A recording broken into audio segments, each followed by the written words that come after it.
Good evening. It's so exciting to see all of you. I just want to introduce myself. My name is Ilinka Skauko, and I am the UNCG College Republicans Chair.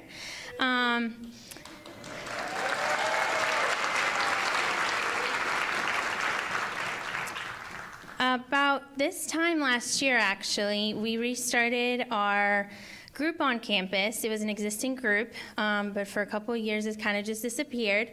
So it's kind of, we've been here for a year, as what I know. And kind of my hopes and dreams coming into this for this club were to put the stereotypes aside and to educate and inform my peers about the conservative movement and the history of it, but also learn from my peers and have an open mind about their ideas and beliefs. I cannot stand here before you today and say that I was, or it still is, easy.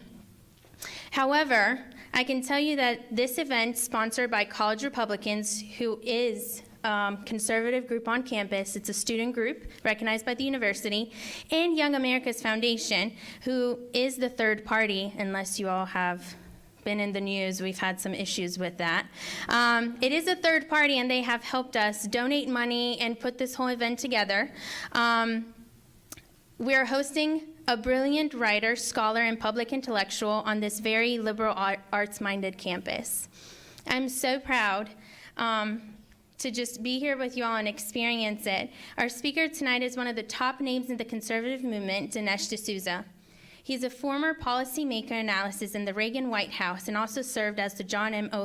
Olin Felon at the American Enterprise Institute. He served as the president of the King's College in New York City from 2010 and 2012. His first book, Illiberal Education, 1991, publicized the phenomenon of political correctness in America's college and universities and became a New York Times bestseller. It has been listed as one of the most influential books of the 1990s. His 1997 book, one of my favorites, Ronald Reagan, How an Ordinary Man Became an Extraordinary Leader, was the first book to make the case of Reagan's intellectual and political influence.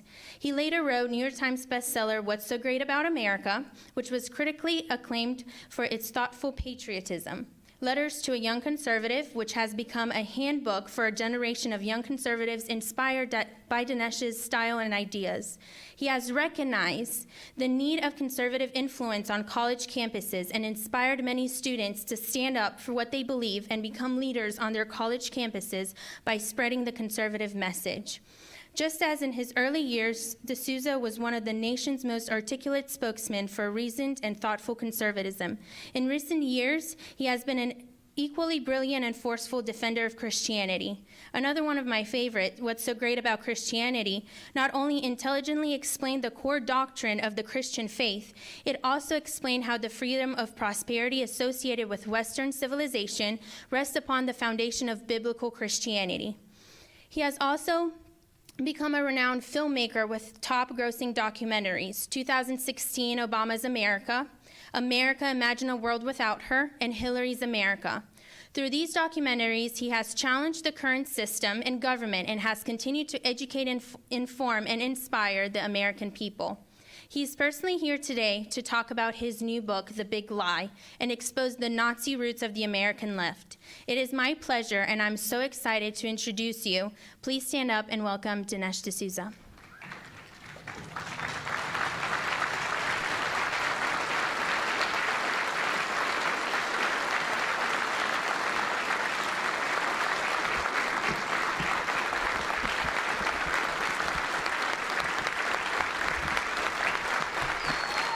Wow, thank you. Thank you very much.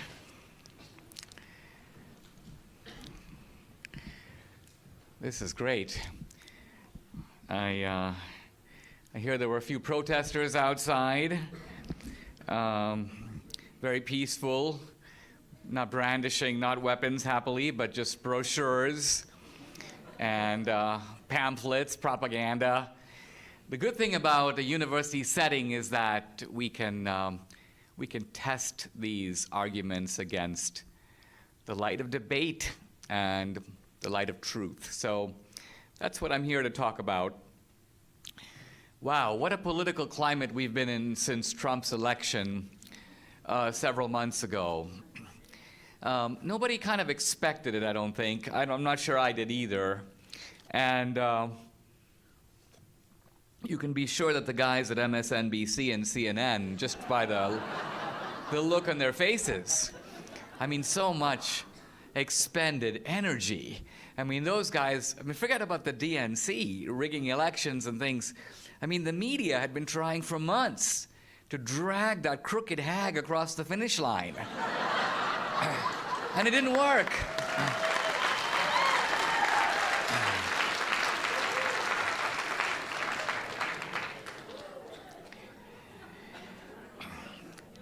Just the constipated look on the face of Wolf Blitzer on election night,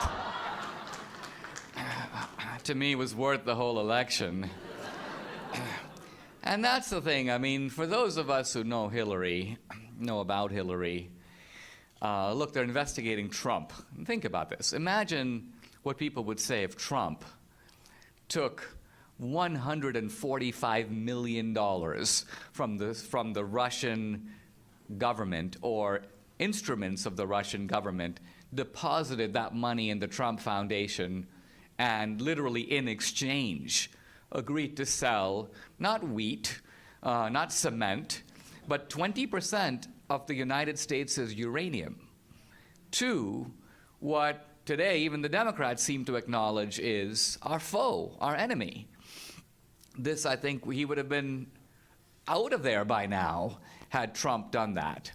And so part of what, the mystery of American politics is the sort of peculiar immunity of the Clintons.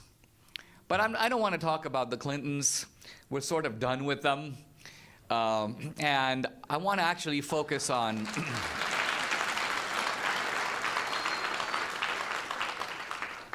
on intellectual topics. And I'm going to zoom in this. I could talk about the saga of our own Corleone family, but we don't want to do that here tonight. We want to talk about two things that have been dominant themes since the election. The first, of course, is the race card. And the other is the fascism card. And both these cards are played to great effect. The race card is sort of old. We've been seeing it now for almost a generation. It's worked very effectively, and that's why the left and the Democrats keep playing it.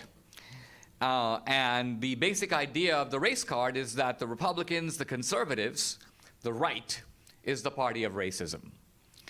And since Trump's election, the left has sort of upped the ante on that and played a second card, if anything more incendiary than the race card, and that's not just the fascism card, but the Nazi card. Trump is a fascist.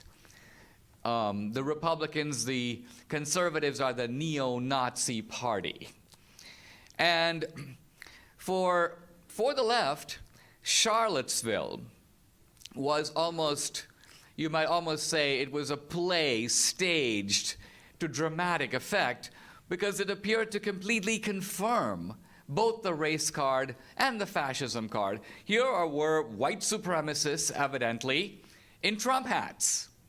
And so, naturally, this got incendiary coverage. I saw one photo of social media of one white supremacist surrounded by like 40 reporters. Never has a solitary white supremacist got so much attention. But what's going on here is, and you have to see that from the media's point of view, these aren't just stories, because what is the principle of selection that governs whether or not the New York Times or CNN or CBS consider something a story? How do they decide if something is a story or not? Well, the answer is they use what you may call the meta-story, the story behind the story. And the meta-story is the right is racist and fascist. So it only takes one white supremacist in a Trump hat for people to go, ah. Now, if there were 40 KKK chapters that endorsed Hillary, that's not news, because that doesn't fit the meta-story. The meta-story sets the pattern for what is considered news in the first place. But I'm trying to decide whether to talk about fascism first or racism first. I think I'll talk about fascism first, in part because, well, we have anti-fascist protesters outside. And they're here to complain about this fascist event involving apparently some non-white immigrant Indian guy spouting fascism. Yes, indeed. I'll begin by talking about Trump and the charge that Trump is a fascist. What's very interesting is the people who say this never begin by spelling out what fascism is. They never spell out what fascism means. They never lay out the philosophy of fascism and then lay alongside it Trump's philosophy and go, hey, they match. I mean, think about this. We're very familiar with the philosopher of Marxism. Marx. We're very familiar with the philosopher of capitalism, Adam Smith. Who's the philosopher of fascism? It's hard to say. No one knows. Even educated people don't know. Why? Because somehow the actual ideological content of fascism has gone underground. And so what we get today is what I want to call fake fascism. Fake fascism is definitions of fascism that are never seriously advanced, but are sort of implied. And the idea is that Trump is a fascist because he is one of these things. So let's look at a couple of those things. Trump is a fascist because the left says he's an ultra-nationalist. Trump wants to make America great again. Hey, didn't Hitler want to make Germany great again? Now, nationalism, it turns out, is actually one of the features of fascism, but not an essential one. And moreover, nationalism is as common on the left as it is on the right. There are many nationalist figures. For example, from India, Gandhi was a nationalist. Mandela in South Africa was a nationalist. Fidel Castro was a nationalist, as was Che Guevara. All the anti-colonial leaders, without exception, Nkrumah in Ghana and so on, all of them nationalists. Winston Churchill was a nationalist, as was de Gaulle. Now, Abraham Lincoln was a nationalist, as were the American founders. Now, does it make any sense to call these people all fascists? No. Clearly, nationalism does not equal fascism pure and simple. Something more is going on. Well, Trump is a nationalist, Trump is a fascist because he's a racist. Well, how exactly is Trump a racist? Well, he's against Muslims. He doesn't like immigrants, just like Hitler. First of all, Hitler sort of liked Muslims. Hitler tried to make alliances with the Muslims against the Jews. The Nazis actually sent delegations to Egypt and to Iran. Just by the way of small sidelight of history, Iran was actually named Iran because of the Nazis. The Nazis convinced the Shah that the Iranians were in fact Aryans. And the Shah was so excited to be supplied with this Germanic anthropological information that he changed the name of his country to say Iran, which actually is a version of the name Aryan. This all goes back to World War II. Now, here's what I'm getting at. The Jews in Germany were not immigrants. They weren't illegals. They weren't swimming across the Rio Grande. They were Germans. So the line that Hitler was drawing was not between the immigrant and the native. The Jews were natives. Hitler was drawing a line within Germany between the Nordic Germans, as he saw them, and the Jews. Now, Trump is drawing a line, but Trump's line is not between the immigrant and the native. Trump's line is between the legal and the illegal. And it's not even right to say it's between the legal and illegal immigrant, because illegal immigrants aren't immigrants. Even that term is a misnomer. Now, here's the point. The vast majority of legal immigrants who come to America, and this has been true now for a whole generation, are not white. They don't come from Europe. They come from Asia, from Africa, from South America. Now, you could accuse Trump of racism if Trump said something like, well, gee, we're really sick of having all these people from South Korea and India and the West Indies coming legally to America. We need to have immigrants coming only from Australia, Canada, and Great Britain. But Trump has never said anything remotely resembling this. In other words, Trump's line is not a racial line at all. At all. So the whole idea that Trump is a fascist because he is a racist is wrong, not merely because Trump isn't drawing a racial line, but here's something very interesting. Fascism in and of itself is not racist at all. This may seem very odd to say, but there's nothing in fascist ideology. And in fact, there have been fascist parties. Consider Mussolini in Italy. Mussolini was actually the world's first fascist, by which I mean he was the guy who started fascism as a real political phenomenon. He created the world's first fascist regime in Italy in 1922. Now, Mussolini was not in the same species as Hitler. In fact, Mussolini never identified with Hitler's National Socialism. Just like Hitler, by the way, rarely called himself a fascist. Mussolini had no concentration camps. Mussolini did not practice segregation. Mussolini didn't have any of the exterminations that we saw in Nazi Germany. The kind of racist anti-Semitic ideology that Hitler espoused, completely alien to Mussolini. Many of the founders of Italian fascism were Jews. Mussolini actually rescued Jews in World War II. When the Nazis ordered Mussolini to turn over the Jews, Mussolini flatly refused. So what I'm getting at here is the quality of our political discussion on these topics is so vacuous that acres upon acres are written on the assumption that fascism by itself is racist, even though in reality, only one species of fascism, namely National Socialism, is in fact racist. In fact, you couldn't even compare the racism of the Democratic Party with Mussolini. The Democrats were much worse.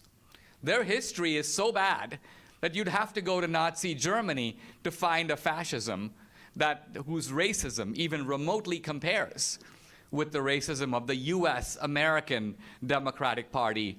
And not only that, but the racism of Nazi Germany lasted 12 years, from 1933 to 1945.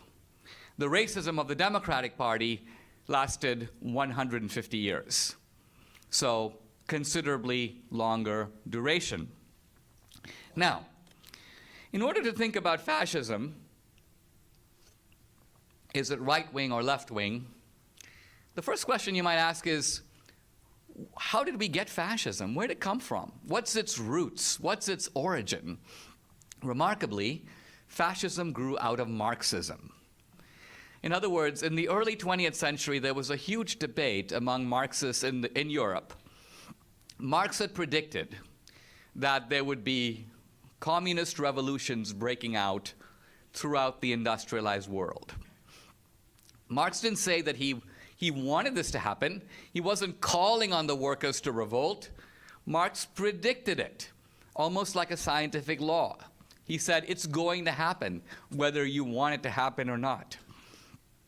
But it didn't happen. Think about it. Although Marx wrote starting in the 1840s, over 150 years ago, in no country in the world until this day has there been an actual workers' revolt to overthrow the bourgeois or the capitalist class. That has never happened anywhere in the world. And so there was a crisis of Marxism. All these pointy-headed guys had adored Marx and were waiting for this revolution, but it just never occurred. And so the smart Marxists began to say, you know what, something's wrong with Marxism. Something is wrong with this idea that there's going to be a class revolt of one class of people, the workers, against the capitalists. One of those Marxists was Benito Mussolini. Mussolini was the most famous Marxist in Italy, a position he later shared with Gramsci. And Mussolini was the editor of the Socialist Party magazine, Avanti. And so Mussolini was a man of the left, and a Marxist by his own admission, and a socialist, which he remained all his life. And Mussolini basically goes, Marx has got something fundamentally wrong. Mussolini had observed in World War I that the French socialists fought for France, and the British socialists fought for Britain, and the German socialists fought for Germany. And so Mussolini goes, class is very important, yes, but national allegiance is also important. People fight for their own country. And so Mussolini said, to save socialism, we need a kind of new type of socialism that isn't just socialist in the Marxian sense, but is national socialism. This is where we get fascism. Fascism essentially weds the idea of the nation to the idea of socialism. Adolf Hitler was a socialist and a labor leader. When Hitler came to power, he changed the name of the German Workers' Party to the National Socialist German Workers' Party. He insisted on putting socialism in the title. And one of the remarkable things today is that the left has figured out a way to take the socialism out of National Socialism, to pretend that the Nazis weren't really socialists at all. In other words, the left is trying to read into Nazism a sort of new layer of meaning that departs from what the Nazis themselves actually said. Now, all the leading Nazis were serious about socialism. In fact, Goebbels, the propaganda minister very close to Hitler, said that if you compare nationalism and socialism, he says, which is more important? He goes, socialism is more important. He goes, national is the adjective, and socialism is the noun. At the end of the day, we care about our nation, but most of all, we care about socialism. Goering thought the same thing, Strasser did, Hitler did. So the socialism of National Socialism is absolutely critical, and you can see it right there in the Nazi 25-point program. The Nazis had a platform. And the beauty of it is we can find it online, you can read it. I predict that if you took that Nazi platform, crossed out the word Jew, instead replaced it simply with this term, the top 1%. The top 1%. And read the Nazi platform at a Democratic Party national convention, you would have a multitude of standing ovations. Why? Because Hitler's program sounds like Bernie's program. It sounds like Elizabeth Warren. It's the same rhetoric. A lot of Hitler's anger at the Jews is that they were swindlers, they were bankers, they were money men. Hitler, in fact, contrasts what he calls productive capitalism, sort of like agriculture, with finance capitalism. And he says finance capitalism is the enemy. Now notice today, if you look at the Democratic Party, they don't attack productive capitalism. You see them going after Procter & Gamble or Target. No, they go after Wall Street, the 1%, the bankers, the swindlers. So what I'm getting at here is this is the legacy of Nazism. Now, earlier I raised the question, who is the great thinker of fascism? The great thinker of fascism was actually a philosopher named Giovanni Gentile. He was Mussolini's Minister of Education, and he was considered in the early 20th century one of the most famous philosophers in the world. He was a student of Hegel and Bergson, and he argued for a fascism that gave it a certain intellectual grounding that would actually be today indispensable to the left. What's really remarkable is we never hear of Gentile, and my theory is that we don't hear about Gentile because for the left to acknowledge him is to immediately acknowledge the way in which his ideas correspond very closely with the principles of the left and the Democratic Party now. Now. Not once upon a time, but today. So basically what Gentile says is that there are two views of government. In one view, the individual is important. In one view, the government serves the individual. In one view, the power of the government is limited. And this Gentile essentially calls liberal democracy. Liberal in the small L, or classically liberal sense of the term. And Gentile goes, we completely reject this. Gentile goes, in reality, man is a social animal. He's not an individual. He doesn't make a social contract with anybody a la Locke. He doesn't get to limit the powers of the government. Man exists from the beginning in society. And who speaks for society? The state. The state is the agent of society. And society, Gentile says, is like a living organism. It's like a frog. And the living organism is made up of cells. Each individual is nothing more than a cell inside of the organism. And what is the value of the cell? Nothing. Does the cell have rights? Of course not. The cell is only valuable to the degree it serves the organism. So Gentile is the prophet of the centralized state. And Mussolini, who by the way co-authored a bunch of stuff with Gentile and actually defined fascism for the world, Mussolini goes, everything in the state and nothing outside the state. And this is the core meaning of fascism. It is that you have a centralized, all-powerful government, and this government gets to rule over the economy, the private economy, state-run capitalism, and it gets to rule over the lives of individual citizens. It is the all-powerful central force that defines and governs a society. Now, think about this. Does this sound more like the platform of the Republican Party or the platform of the Democratic Party?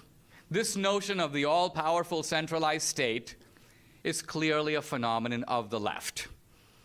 Gentile thought so, Mussolini thought so, Hitler thought so, everybody thought so. Not just the fascists, the anti-fascists before World War II all agreed that fascism was on the left. Who thought fascism was on the left? FDR did. FDR recognized that Mussolini was kind of a kindred spirit. And therefore, FDR dispatched members of his brain trust to Rome, to fascist Italy, to study fascism, which he considered to be more progressive than the New Deal. He wanted to bring fascist ideas to America. Mussolini, for his part, loved FDR. Mussolini reviewed FDR's book in an Italian magazine. I summarized the review. He's a great guy. He's one of us. He's a fascist. Now, very interestingly, there is no American textbook in any high school or middle school or college that will tell you any of this. And yet, I want to emphasize that what I'm telling you this evening is not controversial. I'm not giving you the conservative viewpoint on fascism. I am telling you what fascism is according to the fascists themselves. And since I published this book, The Big Lie, there are probably 36 leading fascist scholars in the world. Most of them are quoted in the book. There's not a single prominent scholar of fascism who has challenged, let alone refuted, a single contention in the book, and by extension, anything I'm about to tell you tonight. Now, fascism today, if we ask, where is fascism now? I would argue that we're seeing fascism really today in 3 places, and they're all on the left. There's nothing about Trump that's fascist. Well, Trump's an authoritarian. Trump's an authoritarian. This is Meryl Streep, by the way. Meryl Streep says, Trump's an authoritarian because he gives me hell on Twitter. Now, first of all, real authoritarians dispatch thugs and brown shirts to shut down radio stations. If Trump was a real authoritarian, he wouldn't be flayed on 300 media platforms every second of every day. He would have sent goons into the New York Times and shut that place down. He would have sent the members of the Army or the FBI to CNN, and Wolf Blitzer would be sitting in a cell right now. Trump's done none of this. So the first element of fascism we see on the left today is, I would call it, fascist economics. Now, fascist economics is not a merger of the private and the public. It is not the private sector controlling the state.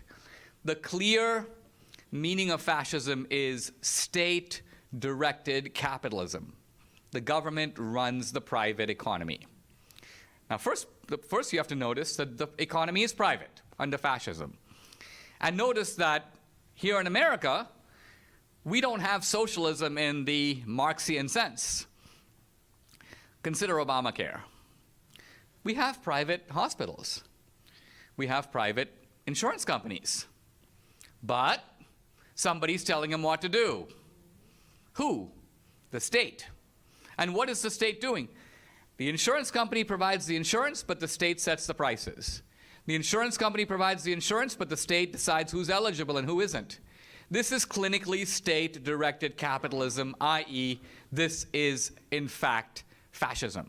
And under Obama, we have seen this kind of government regulatory control extended not just to hospitals, doctors, hospices, insurance companies, but also banks, investment companies, auto companies. Here's Obama firing the head of a major auto company, increasingly the energy sector. So guys like Bernie and Elizabeth Warren, I've stopped thinking of them really as socialists in the Marxist sense, because in true socialism, the state nationalizes industry. The government actually runs private industry, takes it over. In India, we had socialism. The government would take over the airlines, for example, and run them. So if the government were to take over, let's say, the energy sector, this means that people like Bernie Sanders and Elizabeth Warren would have to go to Midland, Texas, do fracking, take oil out of the ground, put it in drums. Now, they don't want to do that. They don't know how to do that. You can't call them really socialists. They're too lazy to be socialists. They want the Texans to go into the ground and take the oil out. You do it. Once you got the oil out, you put it in drums, you label it, you create the wealth, we will saunter in and tell you what to do with it. That's really not Marxism. That's actually fascism. That's the first part. The second part of fascism is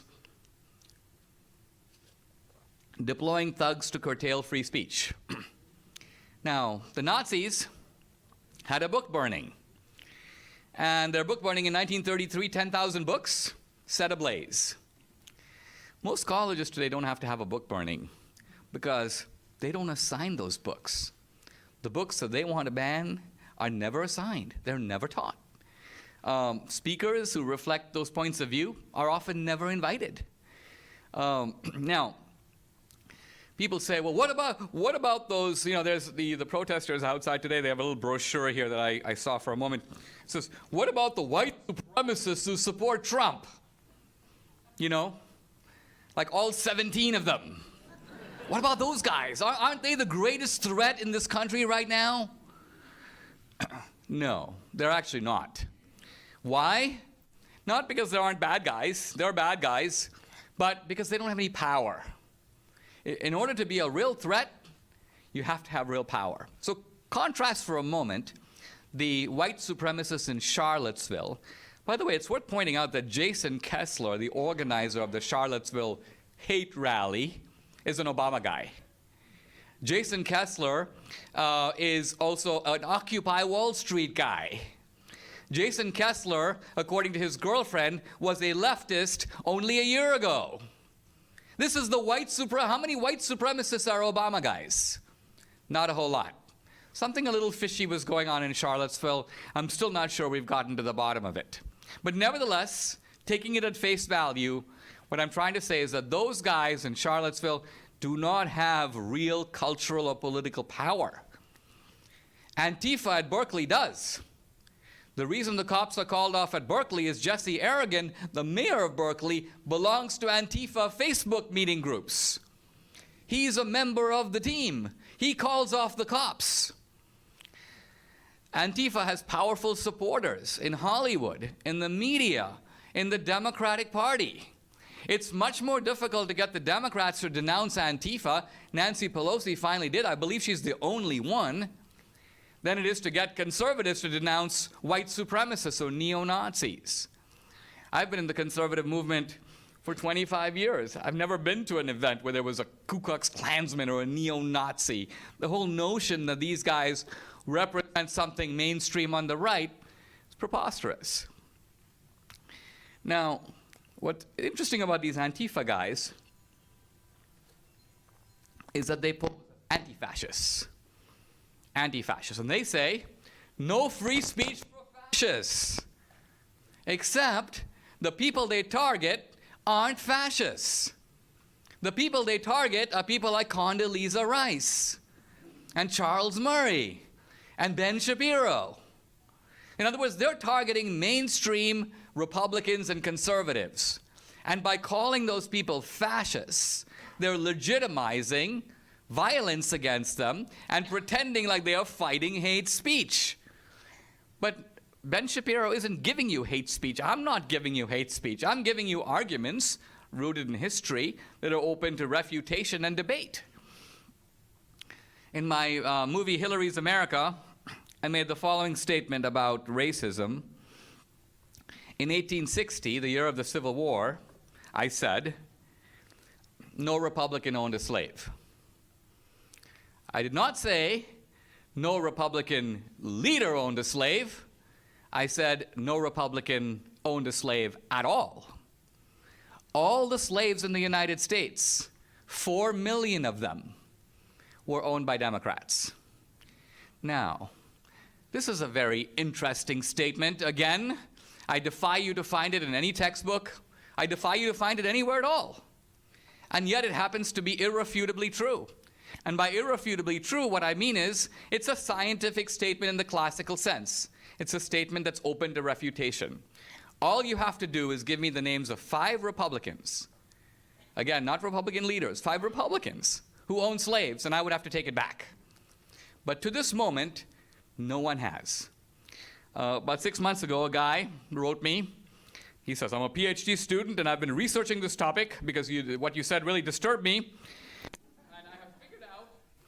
That there is a counterexample to what you said. Ulysses S. Grant inherited a slave, one slave, on his wife's side. And I said, ordinarily that would be a touche, but in this particular case, when that happened, Ulysses S. Grant was a Democrat. So, now, let me use that example to pivot from fascism a little bit to talk about racism. Because, and I won't belabor something I've dwelt on before, the long, almost unceasing history of the racism of the Democratic Party. Not just slavery. The Democrats passed every segregation law in the South. Every single one. So this is not a case of there's plenty of blame to go around, Dinesh. No, there's not plenty of blame to go around. One party did it all. And that's what gives the big lie to the toppling of the statues. You know, America did this and America did that, and we got to kneel for the national anthem. No, jackass, America didn't do it. You did it. Your party did it.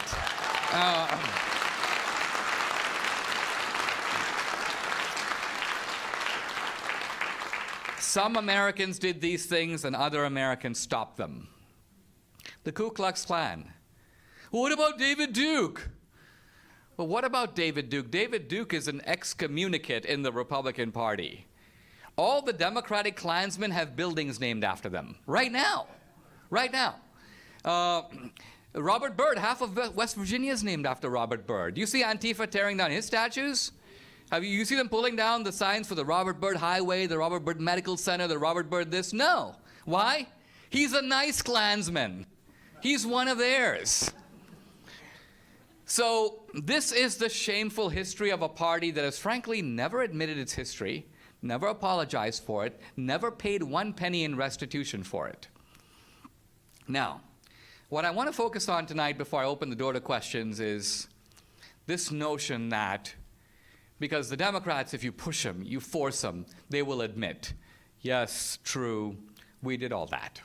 They can't get out of it because the history is right there. And so what they say is, although we did it, it's not us anymore. Why? Because the party switched sides. The party swapped platforms. Now, on the face of it, you should always be a little wary of this. This is kind of like the guy who comes and says, I'm going to tell you about the time when the cops all became robbers, and the robbers all became cops. I mean, it's whacked on the face of it. But, so be suspicious of it, demand proof, right?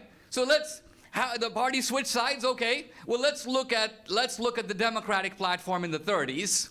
The welfare state, Social Security, the Great Society, expanding government. Is that the platform now of the Republican Party? No. We didn't switch sides. They're on the same side.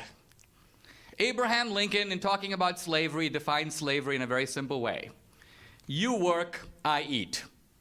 That's the essence of slavery. It's robbing another guy of his labor. And the core of Lincoln's philosophy is the opposite. In other words, people get to keep their own stuff. Or as Lincoln puts it, the hand that grows the corn has the right to put the corn into its own mouth. And I ask you, is that not even now the philosophy of the Republican Party? The hand that grows the corn has the right to eat the corn. And is it not the case that in a modified form, the Democratic Party, even now, if you had to give a core phrase that describes its operational platform, we could do a lot worse than you work, I eat. That's what the party stands for now. A word about Nixon's so-called Southern strategy. Supposedly, Nixon, being tricky Dick and all, decided that he was going to effectuate an amazing party switch. He was going to get the racist Dixiecrats to become Republicans. He was going to win over the Deep South by making racist appeals. This is the so-called Southern strategy. I see 2 immediate problems with it. First, no person has ever cited a single example of any of those racist appeals. If Nixon was making racist appeals to the South, you'd think we'd have heard them. We have all his speeches. We have a video of all his statements. Where are the racist appeals? There are none. And second, if there were these racist appeals, which there weren't, they didn't work. Nixon lost the Deep South. George Wallace took the Deep South. And in fact, only one Dixiecrat became a Republican. One guy, Strom Thurmond. And that was long before Nixon. So all the other racist Dixiecrats remained in the Democratic Party. They died as Democrats. This whole notion that the racist Dixiecrats became Republicans is a flat-out lie. It's not true. I defy you to name me 3.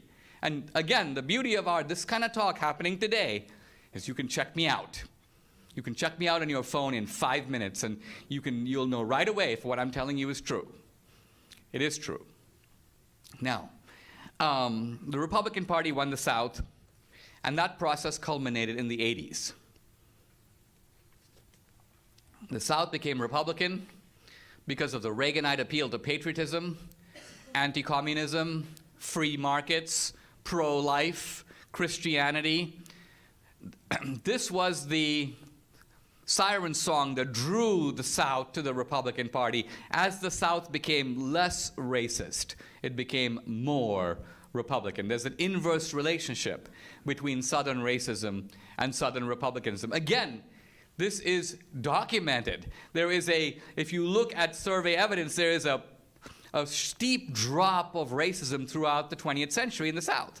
And this corresponds with an upward trajectory of the South moving toward in orbit.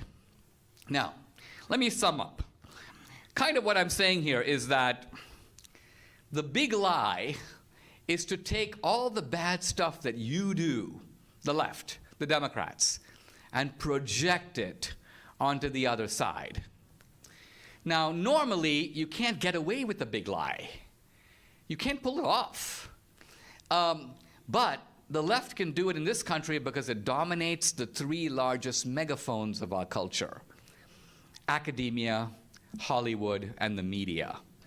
If you have those three, you can put out a lot of big lies. Why?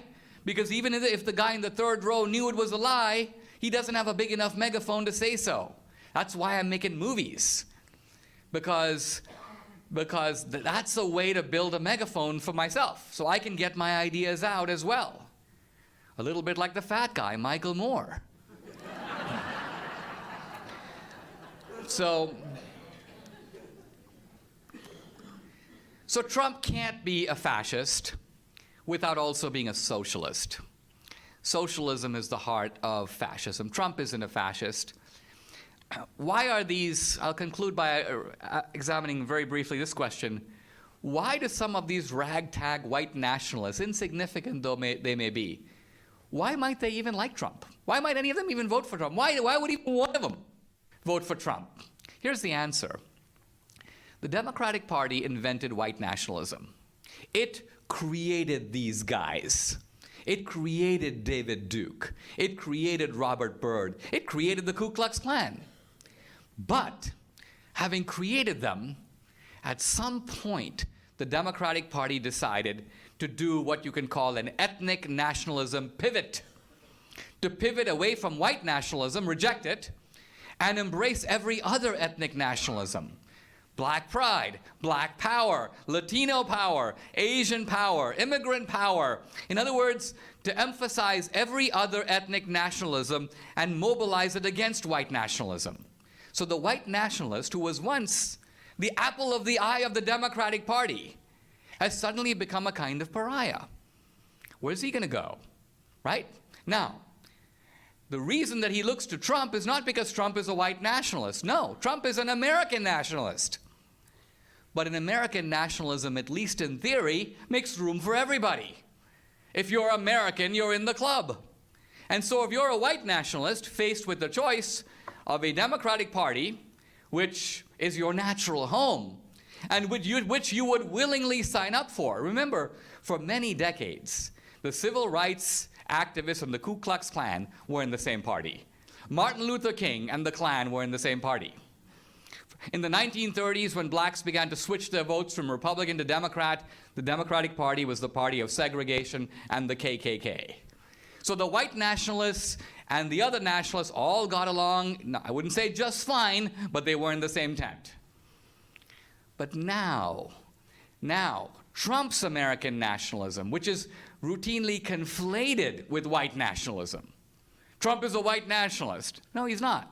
He's not a white nationalist. He's an American nationalist. And I would argue that this American nationalism is exactly the nationalism that pulled the country together in the Civil War.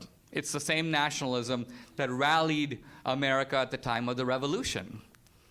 So fascism and racism are not phenomena of the right, never have been, and are not now. And so the whole hate speech thing is pure bunkum.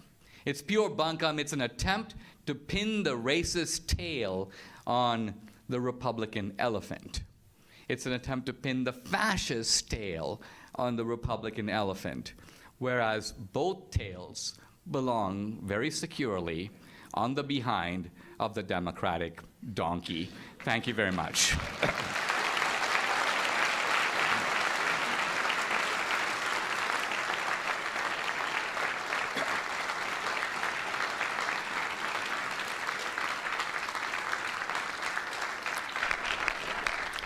We will now open the floor for a Q&A. If you have a question for Dinesh, please stand up and move to the left side of this aisle and come around the back and wait at this yellow line. Each audience member will get one question.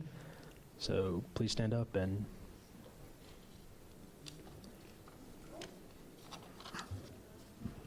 You guys You got to go around this way. I hear you. I need you to go this way.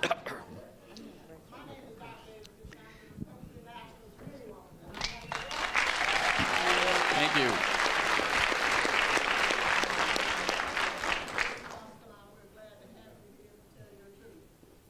My question, this is a question per se, but I want to talk about the bigger lie than the big lie. And for me, being a Republican for more than 50 years, the biggest lie I hear is that we don't talk about the fact that blacks founded the Republican Party. And we need, by neglecting this particular part of the story, we give people the impression that we don't exist, that we aren't important. So I brought you a copy of my booklet on African Americans in the Republican Party that defines the history of the Republican Party. And I'd like to say that I'm happy to have you in UNCG because this is my alma mater.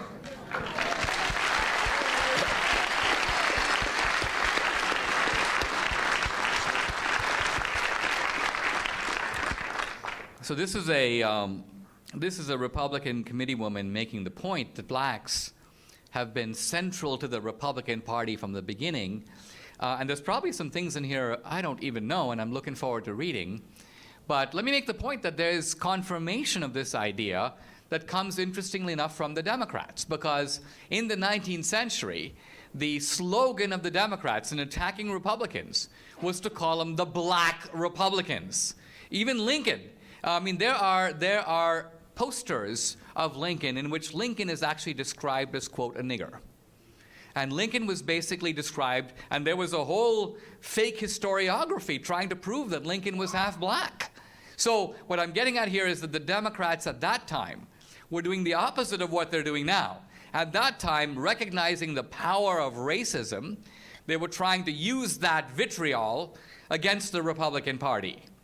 Now they're trying to do the opposite and take racism, just like they're taking Nazism. See, remember, before World War II, as I said, everybody knew Nazism was on the left.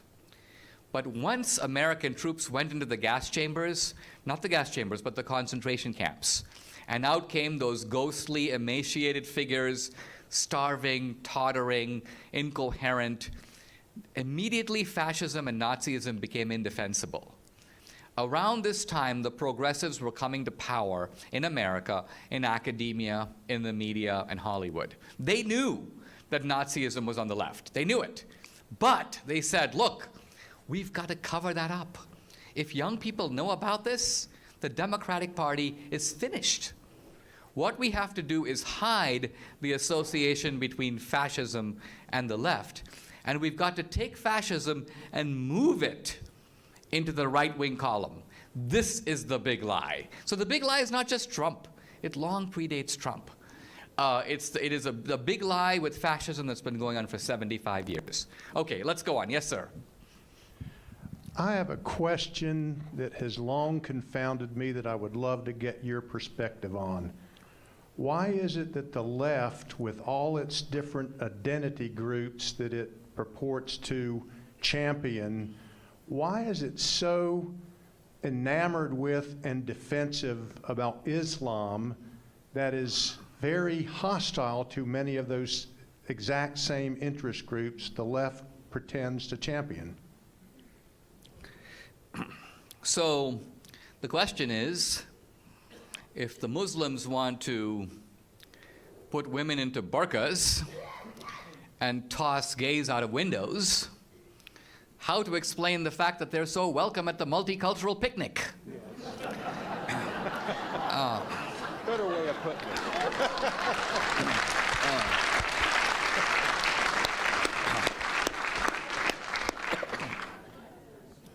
Well, interestingly, the answer is that in politics, sometimes the enemy of my enemy is my friend.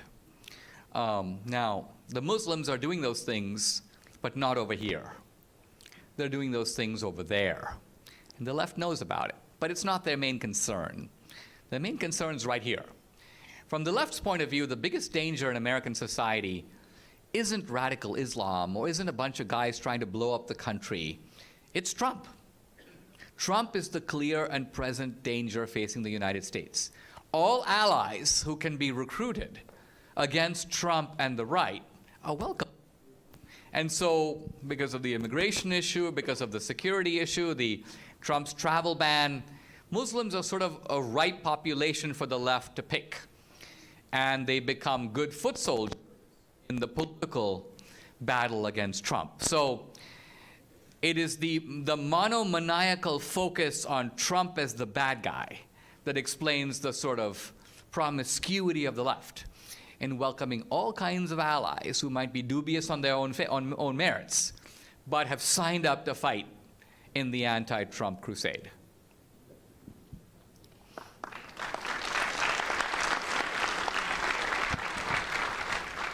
Thank you very much for coming first, and thanks for the Young American Foundation for the event.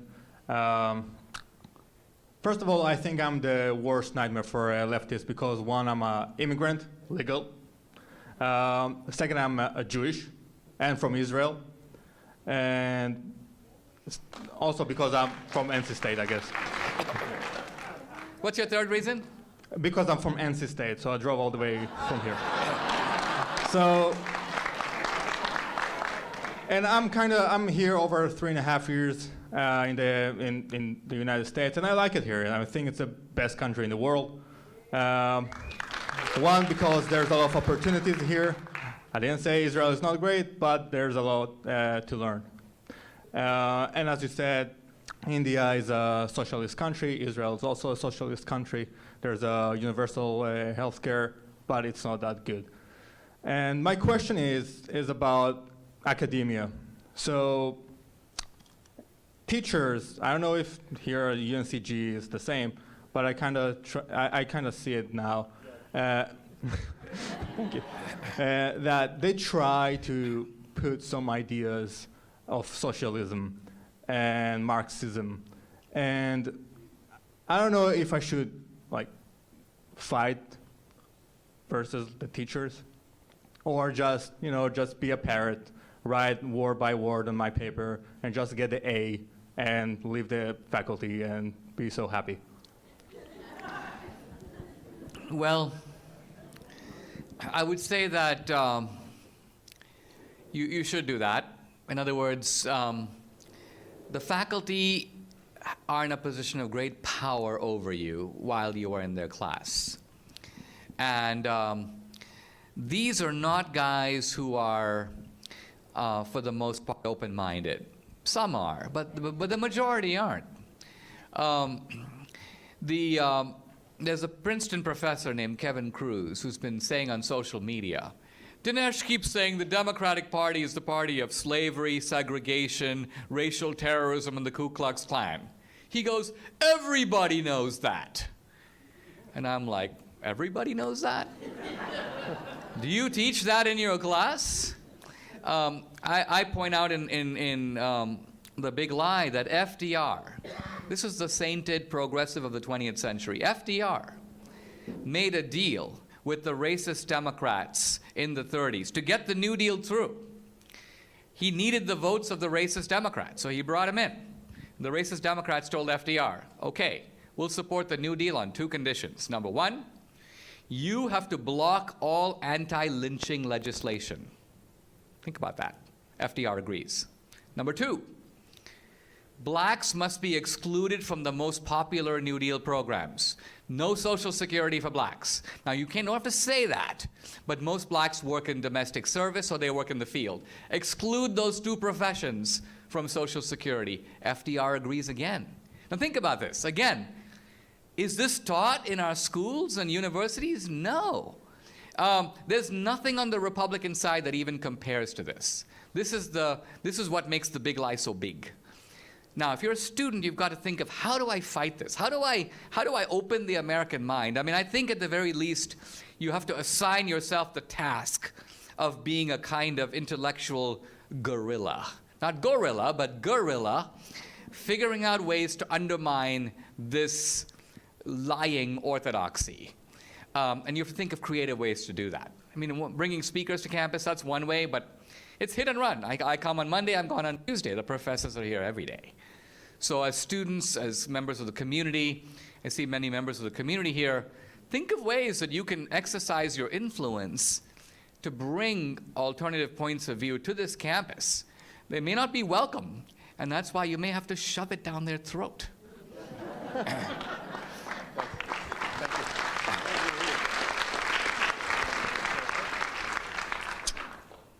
I certainly hope that, and I believe in my heart of hearts, that the conservative movement is going to succeed and that we are going to have great success in this country in the future.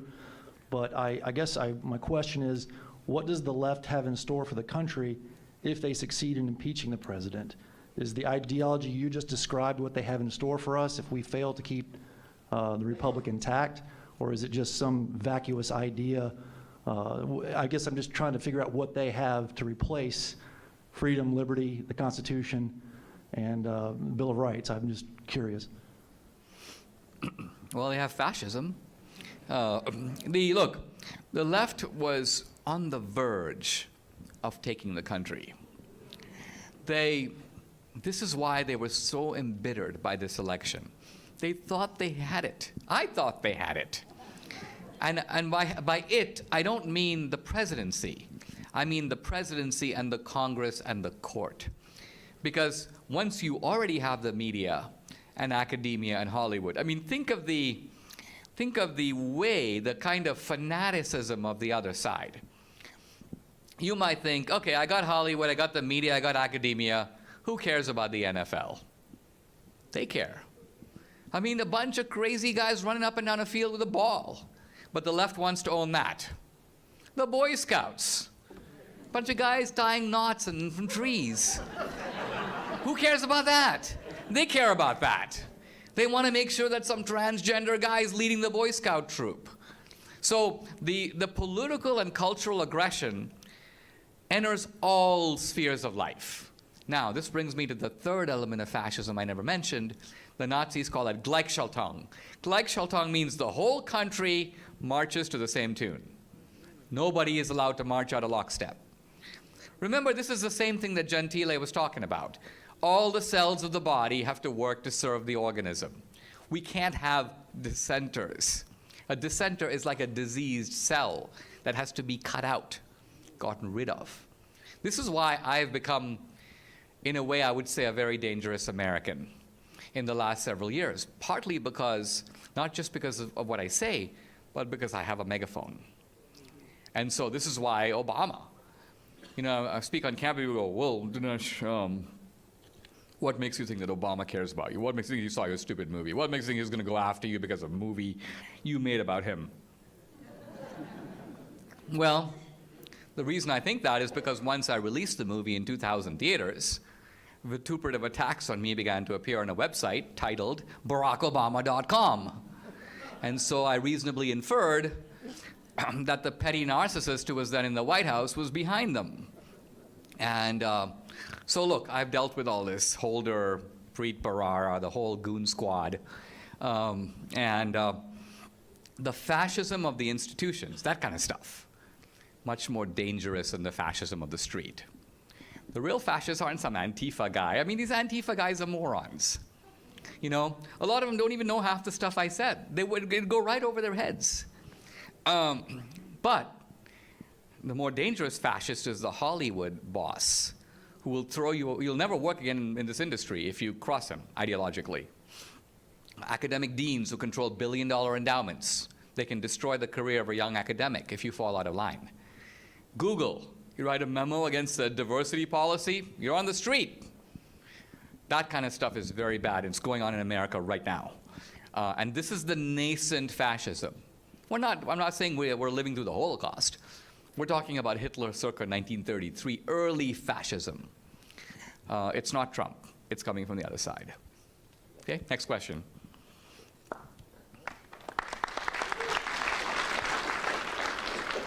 So going back to the removing of the statues of the Confederate statues, if the Civil War was fought over slavery, and slavery is terrible and wrong, why should we not remove the statues and put them in museums? Like, wouldn't keeping them in public basically like glorify the Union, or not the Union, the Confederacy? Now, You said the Civil War was about slavery, and for the most part, you're right. What I mean by that is that the secession debate, the North-South debate, fundamentally became, there were other issues involved initially, but it suddenly became, at its crux, a slavery debate. But it's always important to keep some of the complexity in mind. First of all, the debate before the Civil War was never just North-South. It was really Republican-Democrat. The Republicans were anti-slavery across the board. The Democrats in the North protected the Democrats in the South. They were allied in protecting slavery. So it was not a sectional issue then. Second, most Southerners didn't own slaves. Most Confederate soldiers didn't own slaves. Robert E. Lee inherited a few slaves on his wife's side, but he never ran a plantation. He was a military guy. He was away in the military establishment. He had nothing, in a sense, directly to do with slavery at all. And in fact, he made public statements about how he was praying for slavery to end. So if you're trying to pick a bad poster guy, pull his statue down, I wouldn't pick Robert E. Lee. There's a statue of Stephen Douglas sitting in the middle of Chicago, Illinois. This is the leader of the Northern Democrats. No Antifa guys touching his statue. Why? Because it's the big lie to blame it all on the South. They want to pull down the statue of Confederate soldiers. Now let me tell you, the ordinary Confederate soldier was not a slave owner. This is some poor ranch hand or farm hand from Texas or North Carolina. If you ask this guy, why are you fighting in the Civil War? His answer is, because the Yankees are down here. That's his reason. And it's a pretty good reason. It's a pretty good reason. He's not the bad guy. Okay.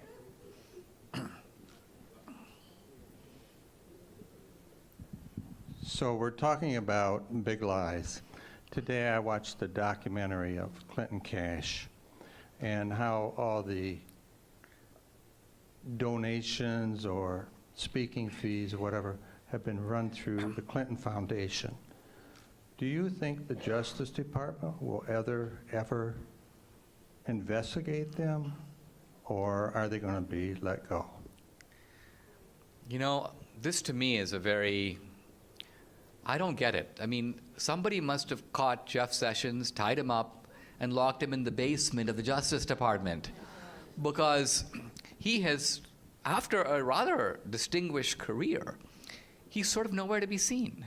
I don't understand how we can believe in that no one's above the law, equal rights under the law, when this matter isn't even being investigated or prosecuted. It's very strange. So the Clintons are actually a kind of walking example that you can get away with it. And I hope that doesn't prove to be true, but we'll see. Okay. And this next question will be our last question for the night. Well, Mister, thank you so much for coming tonight, and I really appreciate the speech, everything you give it to us. Like, I've been learning a lot through all the information you give it to me. And myself, I am international from China, actually. And also, I have to say, I'm a newcomer to politics. But I love the Declaration and the Constitution, those two great pieces. I think they're great, that were written in American history ever.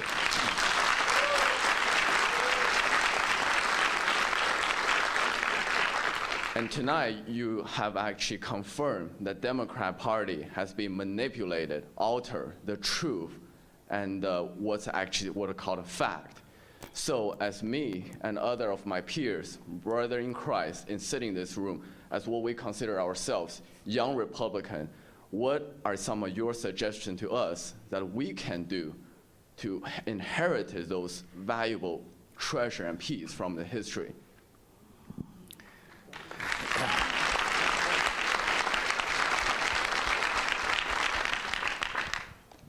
Step one, become a very dangerous American yourself, which is to say, equip yourself with knowledge. Knowledge is a deadly weapon. People are entitled to their own opinion, but they're not entitled to their own facts. If you are steeped, and I don't just mean in being able to detect small lies, You know, there are lots of small lies in our culture, right? The whole business in Benghazi was due to a video. Small lie. If you want to keep your doctor, you can. Small lie. But the bigger lies are things like fascism is a phenomenon of the right. It's a very cunning because in order to sustain it, it redefines fascism into something it's not. And so being equipped not just about politics, but history, philosophy, having that kind of Swiss Army knife of knowledge is going to make you a very formidable figure. And then think of ways that you can use your influence. And I would say this to everyone in the room. We are in a time when most of us use very little of our actual influence. And people say to me, well, you know, Dinesh, I don't know. I mean, I only have 30 friends on Facebook. Well, yeah, but they've got 30 friends on Facebook. So we live at a time where you can multiply your influence by sharing information. There's special ways to do that on a campus. Generally, you know, the speakers committees on campus, faculty committees, they tend to be dominated on the left. But if you put your name in, exercise influence where you can, and then equip yourself for the longer term. So it's not necessary to get into a battle with some professor. The truth of it is you may have to navigate around him while you're in his course. You can harass him when you're not. But when you're in his class, you might have to dutifully submit. Just think of it as a game. You're on stage, you're playing a part, and your part is the gullible liberal. And you utter unbelievably stupid things, and he gives you thunderous applause. I mean, the whole thing is amazing to watch. So play along if you have to, but then on other occasions, use your influence to make sure other points of view are heard. Okay? Thank you all very much. I really appreciate it. Thank you. Actually, we actually have one more question.